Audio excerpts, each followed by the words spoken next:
Example 3.9। तो जब यहाँ पे R and S resistance connect होता है तो उस टाइम पे हमको बैलेंस कंडीशन कहाँ पे मिलती है, L1 इक्वल्स टू 33.7 सेंटीमीटर। और जब हम S के साथ 12 ओम को एंड 12 ओम कनेक्टेड पैरेलल, तो उस टाइम पे balance condition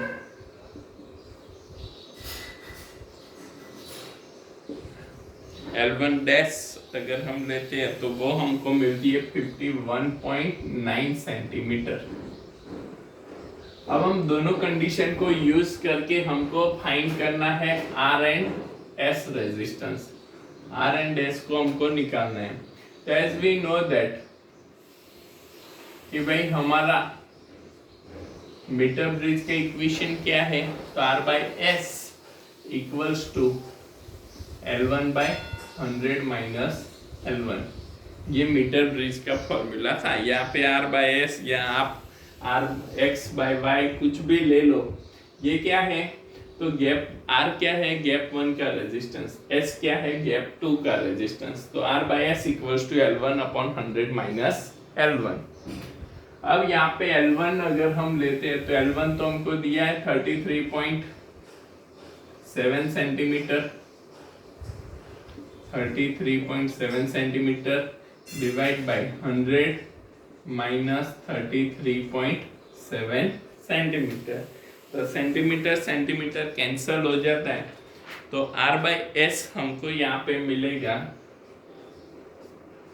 R by S equals to 33.7 centimetre divide by 66.3। 33.7 divide by 66.3, जिसको हम फॉर्मूला 1 दे देते हैं। नाउ अब R बाई S तो हमारा हो गया। अब सेकेंड कंडीशन क्या है, तो सेकेंड कंडीशन में S के साथ 12 ओम को पैरेलल कनेक्ट किया है। तो पहले हम यहाँ पे कंसीडर कर लेते हैं कि भाई S डैश, नया S रेजिस्टेंस क्या होगा, S डैश, जो क्या है 12 के साथ पैरेलल। तो S into 12 divide by S plus 12। S dash क्या है, S into 12 divide by S plus 12। तो अगेन हम कंडीशन अप्लाई करें तो क्या होगी, R by S dash, R by S dash equals to L1 dash by 100 minus L1 dash. तो R by S dash, अब S डैश तो क्या है, S into 12 divide by S plus 12। तो ये डिनोमिनेटर का डिनोमिनेटर कहाँ पे चला जाएगा, न्यूमरेटर में। तो इसको हम न्यूमरेटर में लिख लेते हैं। तो S plus 12 equals to L1 dash कितना दिया है, 51.9 डिवाइड बाय 100 माइनस 51.9 सेंटीमीटर। अब यहाँ पे हम देखते हैं तो ये देखो R बाई S, S क्या है 12 के साथ मल्टीप्लाई में है। तो R बाई S की जगह पे हम यहाँ पे जो इक्वेशन 1 में हमने R बाई S लिया था वो वैल्यू पुट कर सकते हैं। तो R बाई S की जगह पे हम 33.7 डिवाइड बाय 66.3 और फिर यहाँ पे बचा क्या, S plus 12 divide by 12 equals to 51.9 divide by 100 minus 51.9, 48.1 हो जाएगा, 48.1। अब यहाँ पे S plus 12 divide by 12 equals to 51.9 divide by 48.1 into ये जो है 33.7 डिवाइड बाय 66.3 को उस साइड ले लेते हैं। तो जो डिनोमिनेटर है वो क्या हो जाएगा, न्यूमरेटर, और जो न्यूमरेटर है वो डिनोमिनेटर में। तो यहाँ पे 66.3 डिवाइड बाय 33.7 7। ओके, फिर ये 12 भी इस साइड चला जाएगा, यहाँ पे भी 12 है, ये 12 अगर हम इस साइड ले लेते तो s प्लस 12 क्या हुआ, डिनोमिनेटर में था, मल्टीप्लाई में आ गया, तो s प्लस 12 इक्वल, ये पूरा कैलसी से सॉल्व करते हो तो पूरा कैलसी पे सॉल्व करने पे आपको मिलेगा 25.47, 25.47, तो s इक्वल्स टू 25.47 माइनस 12, तो s हमारा हो जाएगा 13.47। नो, s मिल गया हमको, s की वैल्यू हमको यहाँ पे 13.47 मिलती है। अब s की वैल्यू आप इक्वेशन 1 में पुट कर लो, तो r by 13.47 equals to 33.7 divide by 66.3, तो यहाँ पे ये हो जाएगा r equals to 33.7 divide by 66.3 into 13.47, तो r हमारा यहाँ पे मिल जाएगा 6.86 ओम। तो ये हो गया r, तो हमको यहाँ पे r मिल जाएगा और s भी मिल जाएगा। सिंपल है, सिर्फ आपको एक ये फॉर्मूला याद रखना है, ये फॉर्मूला आपको याद हो गया तो आप इस पे से सीधा कैलकुलेट कर सकते हो। क्लियर? तो ये एक बार वापस लिख लो और सॉल्व कर लो तो हो जाएगा। अब हम देखते हैं एग्जाम्पल 3.10।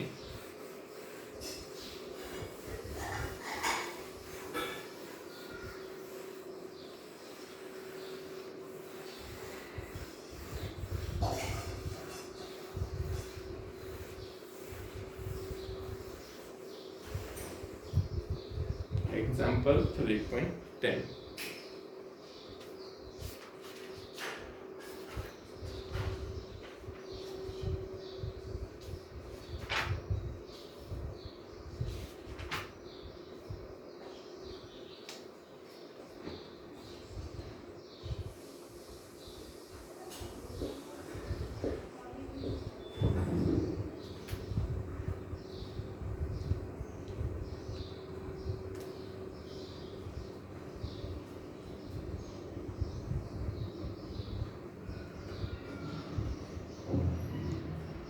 तो एग्जाम्पल 3.10 में अगर हम देखते हैं तो हमको यहाँ पे एक सर्किट दी है,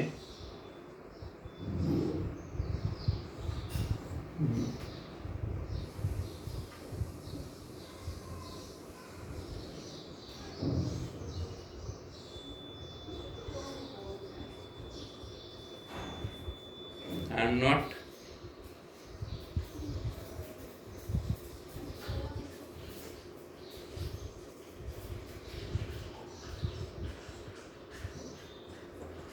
ये हो जाएगा R।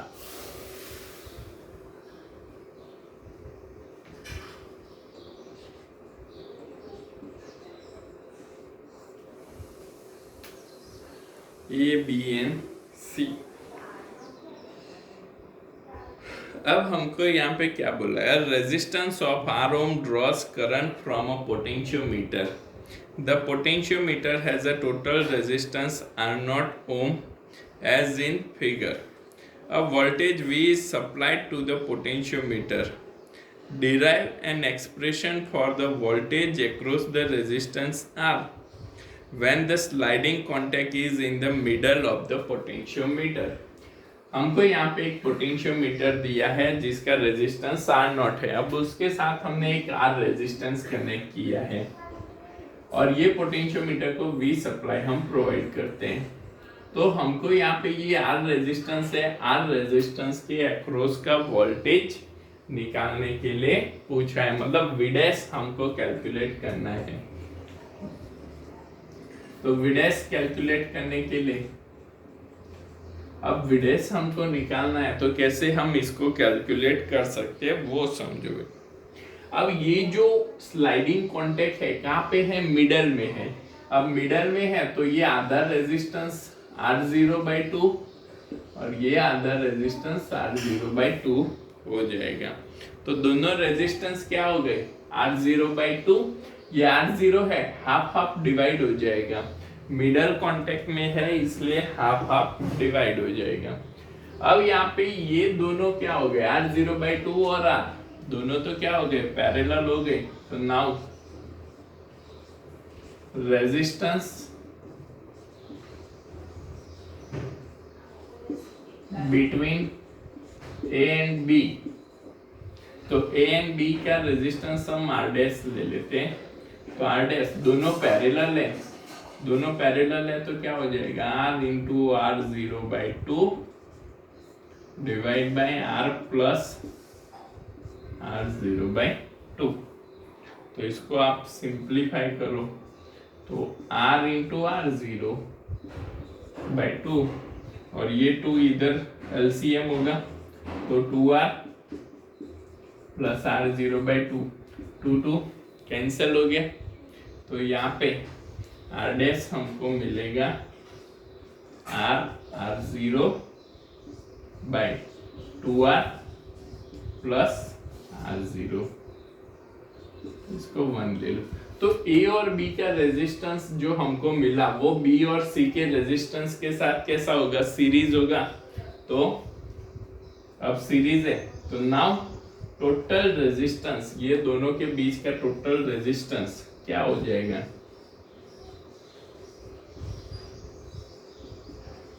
Resistance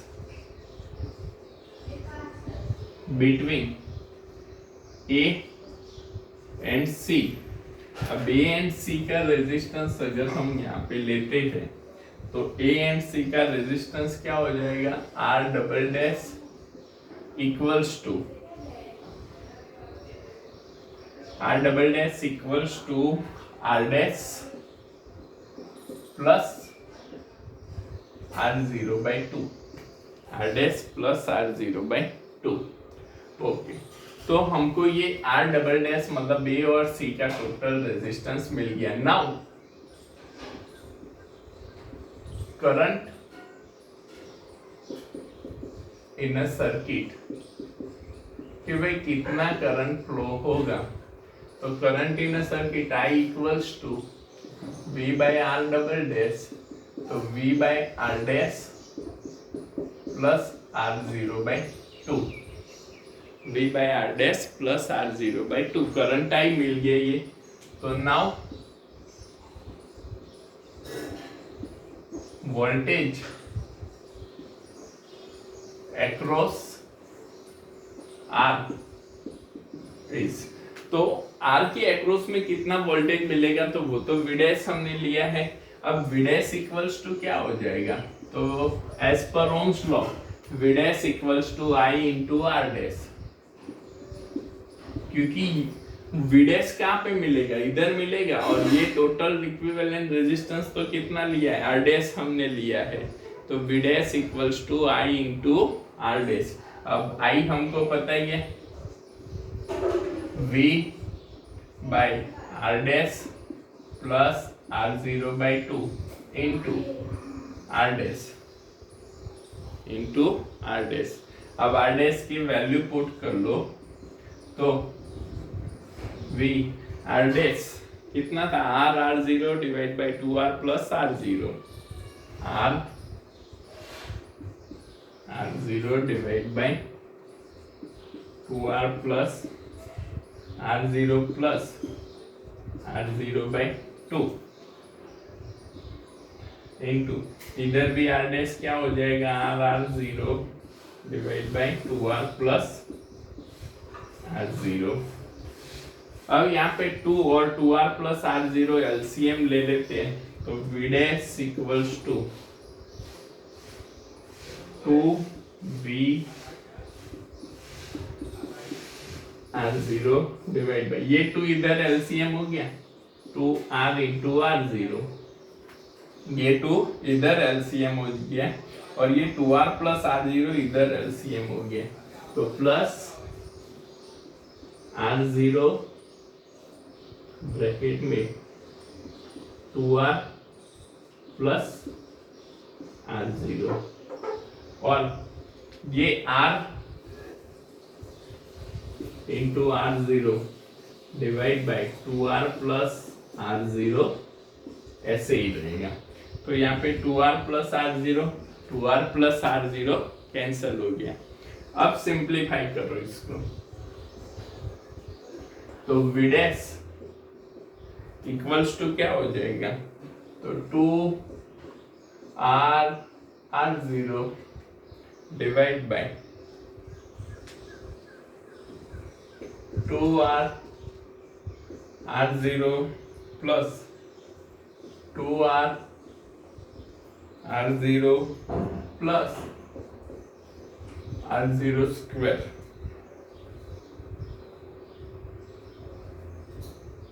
okay 2r r0 into v, तो v dash equals to 2r r0 common हो जाएगा सब में से, तो r0 common, 2r r0 v divide bye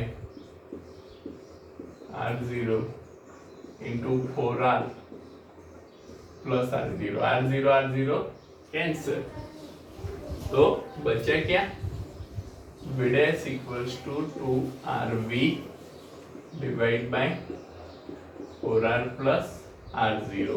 इतना वोल्टेज हमको, इतना वोल्टेज क्या मिलेगा, तो इतना voltage across the R resistance हमको मिलेगा, क्योंकि पैरेलल में रेजिस्टेंस क्या होता है, सेम होता है, तो ये वोल्टेज हमको पैरेलल में मिल रहा है।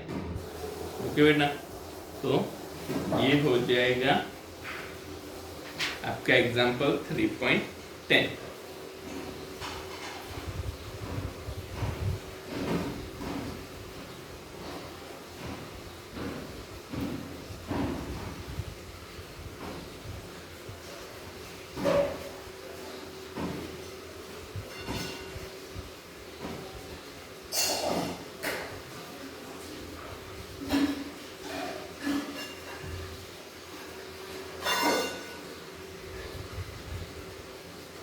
ओके, अभी एक्सरसाइज का 3.9 हम देख लेते हैं, तो ये चैप्टर के डाउट्स क्लियर हो गए।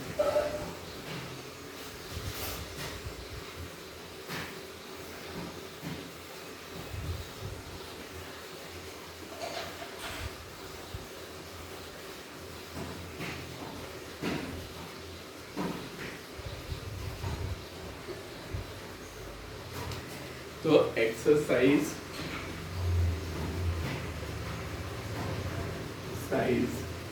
Question 3.9,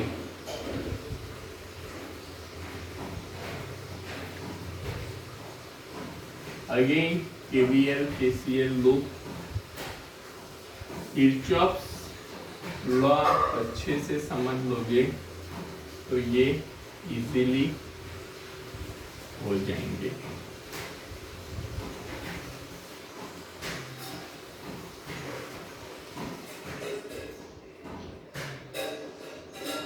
A, B, C, D,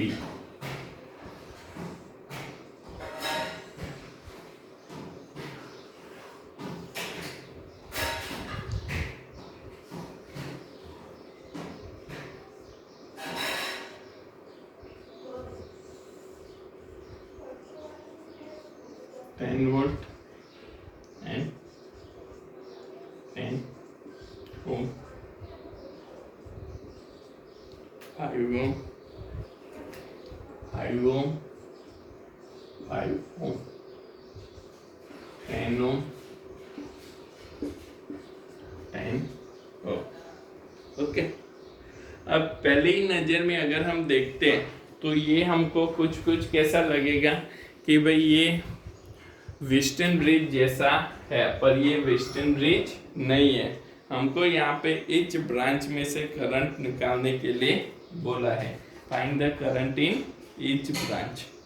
तो यहाँ पे ये पहले तो वेस्टर्न ब्रिज नहीं है। अब वेस्टर्न ब्रिज नहीं है तो इसको हमको सॉल्व करने के लिए किरचॉफ के लॉ अप्लाई करने पड़ेंगे।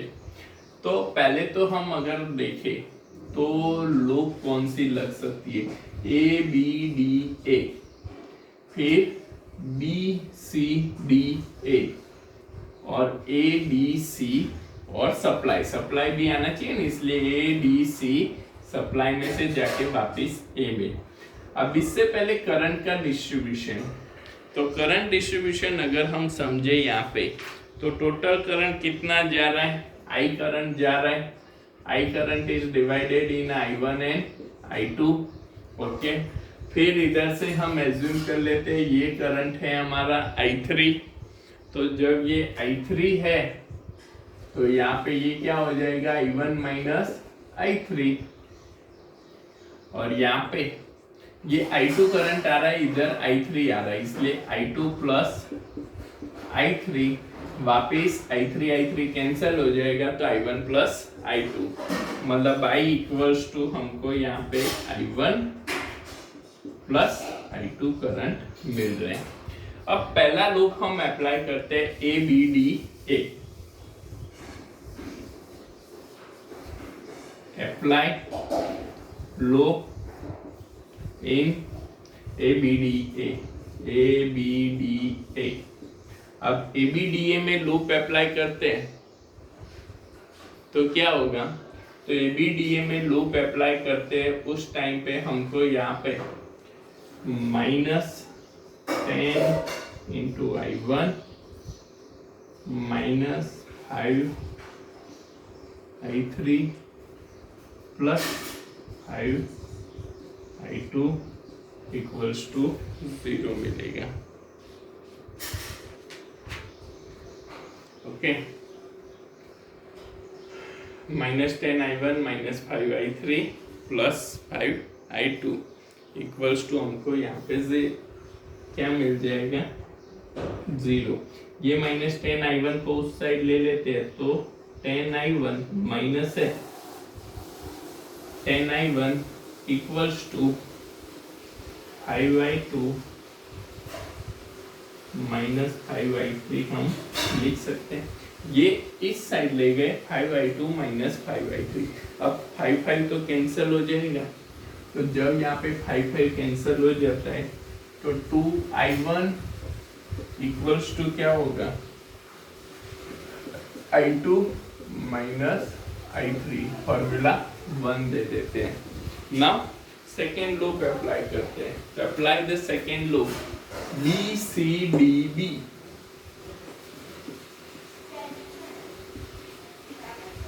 Apply loop B C D B. अब B C D B loop apply करते हैं तो B C D B loop में क्या होगा, तो B C D B loop में -5 I1 minus I3 plus 10 I2 plus I3 plus 5 I3 equals to 0। तो यहाँ पे अगर हम देखें तो सब में से 5 कॉमन हो जाता है और इस साइड ले लेते हैं तो 0 हो जाएगा। तो -I1 minus I3 plus 2 I2 plus I3 plus I3 equals to 0। मैंने क्या किया, सब में से 5 कॉमन लेके उस साइड हमने इसको कैंसिल कर दिया, तो जिससे हमको यहाँ पे again -I1 plus I3 plus 2I2 plus 2I3 plus I3 equals to 0 मिलेगा। तो यहाँ पे I1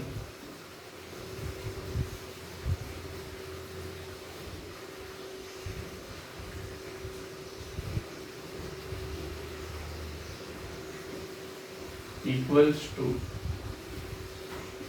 2I2 plus 4I3 मिलेगा। अब सपोज हम यहाँ पे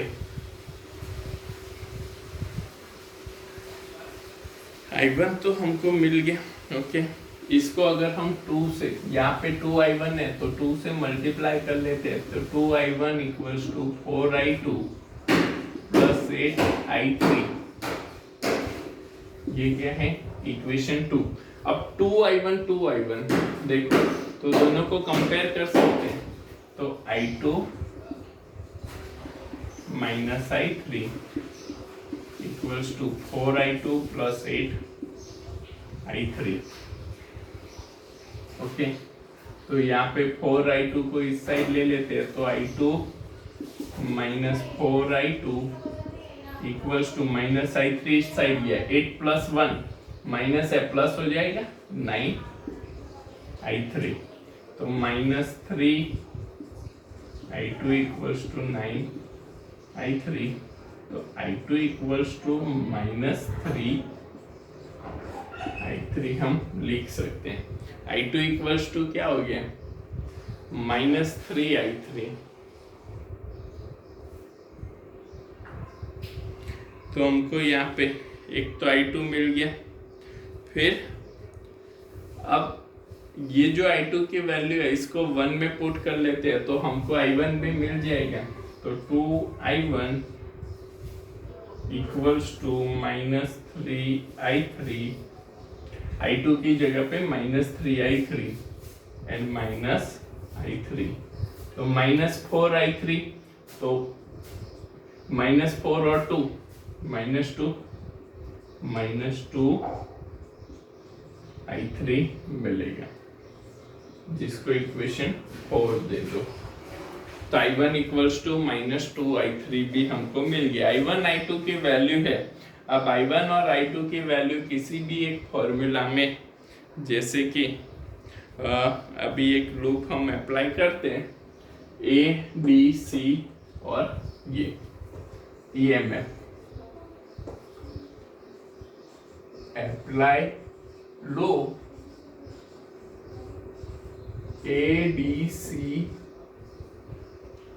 ADC EMF है, तो क्या होगी? Minus 5I2 minus 5I2 minus 10 I2 plus I3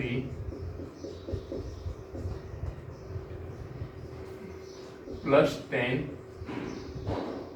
and minus 10I equals to 0। इधर कितना, इसमें से कितना करंट जा रहा है? I, ओके, इसलिए हमने माइनस 10I लिया। अब यहाँ पे minus 5I2 minus 10I2 minus 10I3 and minus 10I बराबर I इक्वल्स टू, तो क्या है? I1 plus I2, I1 plus I2 equals to minus 10। ये प्लस 10 है, इस साइड चला गया, माइनस 10 हो गया। प्लस 10 है, उस साइड चला जाएगा तो माइनस 10। अब यहाँ पे अगर हम समझे तो minus 10I1 minus 25I2 and minus 10I3 equals to minus 10, okay, equals to minus 10। अब I1 और I2 तो हमको पता है, तो I1 माइनस 2I3 है, I2 माइनस 3I3 है, तो माइनस 10 या तो सब में से पहले हम -5 को कॉमन ले लेते हैं, तो 2i1 plus 5i2 plus 2i3 equals to 2। -5 क्या किया, सब में से कॉमन लेके कैंसिल कर दिया, इधर भी -5 कॉमन, इधर भी -5 से डिवाइड। अब i1 equals to -2i3 plus i2 equals to -3i3 plus 2i3 equals to 2। तो इसमें वैल्यू पुट कर लेते हैं हम सब में, तो -4 -15 प्लस 2